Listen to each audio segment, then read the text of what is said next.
Hi friends, இன்றைய குழந்தைகள் ஏன் இவ்வளவு விரைவாக தங்கள் கவனத்தை இழக்கிறார்கள் என்று நீங்கள் எப்போதாவது யோசித்திருக்கிறீர்களா? ஏன் அவர்களுக்கு எல்லாமே உடனே கிடைக்கணும்னு விரும்புகிறார்கள்? பொறுமையா இருக்க ஏன் கஷ்டப்படுறாங்க? வேகமாக நகரும் இந்த டிஜிட்டல் உலகில் ஒரு குழந்தையின் மனதை வடிவமைப்பது மிக முக்கியமானது.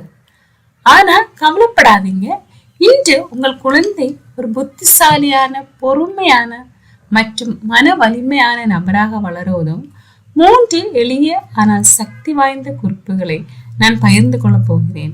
நம்புங்கள், இவற்றை நீங்கள் பயன்படுத்தினால் நீங்கள் ஒரு பெரிய வித்தியாசத்தை காண்பீர்கள். முதலாவதாக, மன குறியீட்டை உடைக்கவும். நம் குழந்தைகள் வேடிக்கையானதை பின்பற்றுகிறார்கள் என்பதை ஒப்புக்கொள்வோம். வீடியோ கேம்களும் சமூக ஊடகங்களும் உற்சாகமாக இருந்து படிப்பது சலிப்பாக தெரிந்தால் அவர்கள் எதை தேர்ந்தெடுப்பார்கள் என்று உங்களால் யூகிக்க முடியுதா? எனவே அவர்களுக்கு சலிப்பானதை சுவாரஸ்யமாக நாம் மாற்ற வேண்டும். சலிப்பூட்டும் பணிகளை வேடிக்கையான சவால்களாக மாற்றுங்கள். அவற்றை விளையாட்டுகளாக மாற்றுங்கள். அவர்கள் தங்கள் அறையை சுத்தம் செய்வதை விரும்பவில்லை என்றால் ஒரு டைமரை அமைத்து அதை ஸ்பீட் கிளீனிங் சாம்பியன்ஷிப் என்று அழைக்கவும். அவர்களுக்கு படிக்க பிடிக்கவில்லை என்றால் அவர்கள் கதைகளை நடித்து காட்டட்டும், அல்லது அவர்கள் முடிக்கும் ஒவ்வொரு புத்தகத்திற்கும் புள்ளிகளை பெறட்டும். மிக முக்கியமாக முடிவுகளை மட்டுமல்ல, அவர்களின் முயற்சியையும் பாராட்டுங்கள். மன ஆரோக்கியம் உடல் வலிமையை போலவே சிறந்தது என்பதை அவர்கள் காணும் போது அவர்கள் கற்றல் மற்றும் வளர்ச்சியின் செயல்முறையை அனுபவிக்க தொடங்குவார்கள்.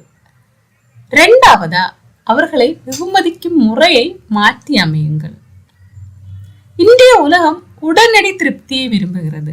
ஒரே கிளிக்ல நீங்கள் விரும்புவதை பெறுவீர்கள். ஆனால் உண்மையான வெற்றி அப்படி வேலை செய்யாது. எனவே இது ஒரு சக்தி வாய்ந்த தந்திரம். வெகுமதிகளை பெறுவதற்கு முன்பு அவர்களை காத்திருக்க செய்யுங்கள். அவர்கள் ஒரு விருந்து விரும்பினால் அவர்களிடம் நிச்சயமாக, ஆனால் முதலில் இந்த பணியை முடிப்போம் என்று சொல்லுங்கள். அவர்கள் திரை நேரத்தை விரும்பினால் முதலில் உற்பத்தி திறன் கொண்ட ஒன்றை செய்வதன் மூலம் அதை சம்பாதிக்கட்டும். இது அவர்களுக்கு ஒரு முக்கியமான வாழ்க்கை பாடத்தை கற்பிக்கிறது. உண்மையான வெகுமதிகள் முயற்சிக்கு பிறகுதான் வரும்.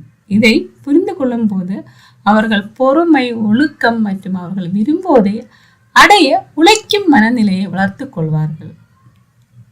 மூணாவதா, அமைதியான பாடம். இப்போது பெரும்பாலான பெற்றோர்கள் மறந்துவிடும் ஒரு விஷயம் இதுதான். குழந்தைகள் எப்போதும் நாம் சொல்வதை கேட்காமல் போகலாம், ஆனால் நாம் செய்வதை அவர்கள் எப்போதும் கவனித்துக் கொண்டே இருப்பார்கள். அவர்கள் உங்களை எப்போதும் உங்கள் தொலைபேசியில் பார்த்தால் அவர்களும் அதே செய்வார்கள். ஆனால் நீங்கள் படிப்பது, கற்றுக்கொள்வது மற்றும் வளர்வதை அவர்கள் பார்த்தால் அவர்களும் இயல்பாகவே அந்த பழக்கங்களை வளர்த்துக் கொள்வார்கள்.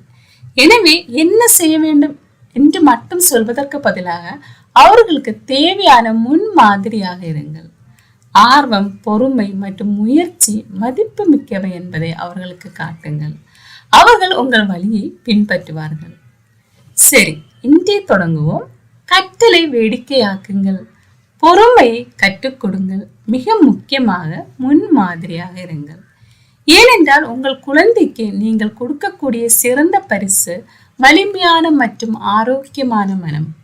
இப்போது இந்த உதவி குறிப்புகளில் எதை முதலில் முயற்சிப்பீர்கள் என்று கமெண்ட்ல சொல்லுங்க. மேலும் சக்தி வாய்ந்த பெற்றோருக்குரிய உதவி குறிப்புகளுக்கு லைக், ஷேர் மற்றும் சப்ஸ்கிரைப் செய்ய மறக்காதீர்கள். வீடியோ பார்த்ததுக்கு நன்றி. வணக்கம்.